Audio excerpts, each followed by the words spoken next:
దూత media power of news. ఈ రోజు నేను సూటిగా ప్రశ్నిస్తున్నా చంద్రబాబు నాయుడు గారిని, అనిత గారిని, లోకేష్ గారిని. క్షమాపణ అంటూ చెప్పాల్సి వస్తే అది మొదట ఎవరు చెప్పాలో తెలుసా? కోడలు మగబిడ్డని కంటే అత్త సంతోషించదని ఆడవాళ్ల పుట్టుకనే అవమానించిన చంద్రబాబు నాయుడు ముందు క్షమాపణ చెప్పాలి. ఆడపిల్ల కనిపిస్తే ముద్దు పెట్టాలి లేదా కడుపైనా చేయాలి అన్న బాలకృష్ణ గారు క్షమాపణ చెప్పాలి. అలాగే మీరు చూస్తే జగనన్న తన కూతుర్లు చూడటానికి లండన్కి వెళ్ళినప్పుడు ఆయన గురించి నీచంగా మాట్లాడిన లోకేష్ క్షమాపణ చెప్పాలి.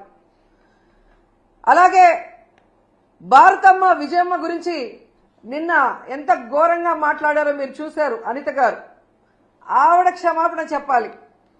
అలాగే నన్ను బండారు సత్యనారాయణ ద్వారా ఎంత దారుణంగా ఎంత బూతులతో మాట్లాడించారో దానికి బండారు సత్యనారాయణ మాట్లాడించిన చంద్రబాబు నాయుడు, లోకేష్ క్షమాపణ చెప్పాలి. అలాగే మీరు చూస్తే ఆఫీసర్స్ ని గతంలో హోమ్ మినిస్టర్ గా చేసిన సుచరిత గారిని, అలాగే నన్ను చాలా వల్గర్ గా మాట్లాడిన ఇప్పటి స్పీకర్ బండారు సత్యనారాయణ గారు క్షమాపణ చెప్పాలి. అలాగే ఈ మధ్య కాలంలో టీడీపీ ఆఫీస్ నుంచి ఒక సైకో చేబ్రోల్ కిరణ్ అనేవాడు భారతీ మేడం ని ఎంత అసభ్యంగా మాట్లాడారో మీరు అందరూ కూడా గమనించారు.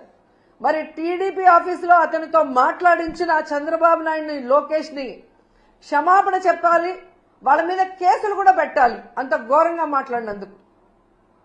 నిన్న మీరు చూస్తే మూర్తి గారి డిబేట్ లో సంబంధమే లేకుండా రేణుకా చౌదరి గారు ఎంత అడ్డదిడ్డంగా మాట్లాడుతుందో మనం గమనించాం. మరి ఆవిడ మీద ఎందుకు కేసు పెట్టలేదు? మూర్తి గారి మీద ఎందుకు కేసు పెట్టలేదు? ఎందుకు బిఆర్ నాయుడు గారు క్షమాపణ చెప్పలేదని నేను అడుగుతున్నాను.